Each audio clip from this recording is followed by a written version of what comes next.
देखिए, हिमाचल प्रदेश में ही नहीं पूरे देश भर में जिस दिन चुनाव आयोग ने चुनाव की तारीखों का ऐलान किया, घोषणा की, उसके साथ ही आदर्श आचार संहिता लागू हो जाती है। और हिमाचल प्रदेश में हमने इस बात को देखा कि कांग्रेस वही काम कर रही है जो 2022 के चुनाव से, विधानसभा के चुनाव से पहले किया था।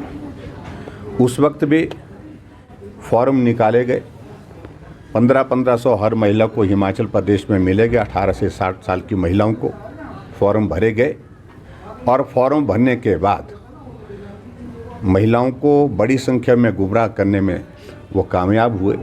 सरकार कांग्रेस पार्टी की बनी और कांग्रेस की सरकार बनने के बाद 1.5 साल का कार्यकाल बीतने के बावजूद भी अभी तक 1500 रुपये मिले नहीं। अब लोकसभा के चुनाव आ गए और लोकसभा के चुनाव से पहले ठीक बजट पास होता है। बजट पास करते वक्त कोई भी मद ऐसी नहीं है जिसमें इस स्कीम के लिए कोई बजट का प्रावधान किया हो।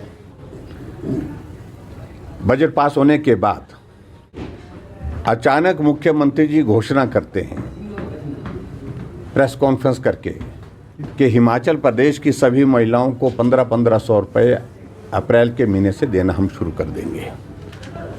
और उसमें एक फॉर्म बनाया गया जिसमें इंदिरा गांधी जी, पूर्व प्रधानमंत्री, उनका फ़ोटो, मुख्यमंत्री का फ़ोटो, और उस फोटो के साथ फॉर्म भरने की प्रक्रिया शुरू की गई।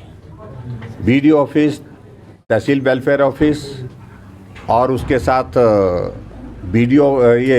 पंचायत के प्रधान और लोक मित्र केंद्र, सभी जगह इस प्रकार के फॉर्म जो है वो उपलब्ध हैं। वहाँ से फॉर्म लेकर के भरने की प्रक्रिया शुरू की और बड़ी संख्या में महिलाओं को ला करके गाड़ियों में खड़ा करके उनके फॉर्म भरने की प्रक्रिया शुरू की। अब जब आचार संहिता लग गई है, हमारा कहना है कि अब आचार संहिता के लगने के पश्चात आप ये फॉर्म इस प्रकार से नहीं भर सकते। पहली बात तो बजट में ही प्रावधान नहीं है और बजट में प्रावधान नहीं है। आपने चुनाव से पहले घोषणा की, ठीक जैसे विधानसभा के चुनाव से पहले घोषणा की, उसी प्रकार से फिर से एक प्रयत्न उस तरह से है। और इस संदर्भ में हमने अब चुनाव आयोग को आज शिकायत दी कि कृपा करके आदेश जारी करें कि ये मॉडल कोड ऑफ कंडक्ट का वायलेशन है। इस प्रकार से महिलाओं को 1500 रुपये देने की जो घोषणा करने के बाद जो है ये फॉर्म भरने की प्रक्रिया, तो उसको तुरंत प्रभाव से रोका जाए। का भी जिक्र किया है कि हिमाचल प्रदेश में अभी नेताओं के, कांग्रेस के नेताओं की सरकार उनकी है, तो उनके अभी तक होर्डिंग्स कई जगह लगे हैं। कुछ जगह तो डिप्टी कमिश्नर ने ये कर दिया कि भगवान रामचंद्र जी का होर्डिंग लगा था वो फाड़ दिए, राम मंदिर के होर्डिंग लगे थे वो फाड़ दिए। लेकिन नेताओं के फोटो वाले जो होर्डिंग जो लगे हैं, जो आचार संहिता को जो प्रभावित करते हैं, वायलेशन है वो आदर्श आचार संहिता का, उसके बावजूद भी वो कायम है।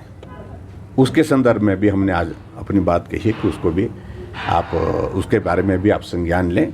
और मैं उम्मीद करता हूं कि इलेक्शन कमीशन इन सारी बातों को लेकर के प्राइवेट सारे के सारे, ना हमारा पार्टी का किसी आदमी ने लगाया है, ना पार्टी का नाम है, ना पार्टी के नेता का, किसी व्यक्ति ने अपनी आस्था के और श्रद्धा के हिसाब से वो लगाए हैं और वो आचार संहिता का उल्लंघन है ही नहीं। लेकिन उसके बावजूद भी इस प्रकार से किया जा रहा है। इस बारे में हमने आज जो है यहाँ शिमला में चुनाव आयोग को अपना ज्ञापन दिया है। सर, मुख्यमंत्री ने अभी ट्वीट किया है, उन्होंने कहा कि राजस्थान में ओपीएस रोकने की कोशिश हुई, हिमाचल में ओपीएस के लिए सरकार गिराने की कोशिश हुई और अब माता बहनों को आर्थिक मदद देखिए, ऐसा रोकने की कोशिश हुई।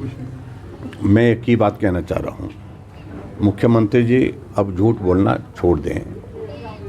उनका झूठ एक्सपोज हो चुका है, बुरी तरह से एक्सपोज हो चुका है।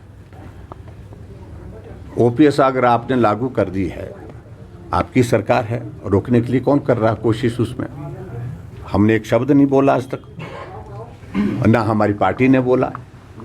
दूसरी बात, और ये महिलाओं के लिए 1500 रुपये देने के लिए किसने रोक रखा था?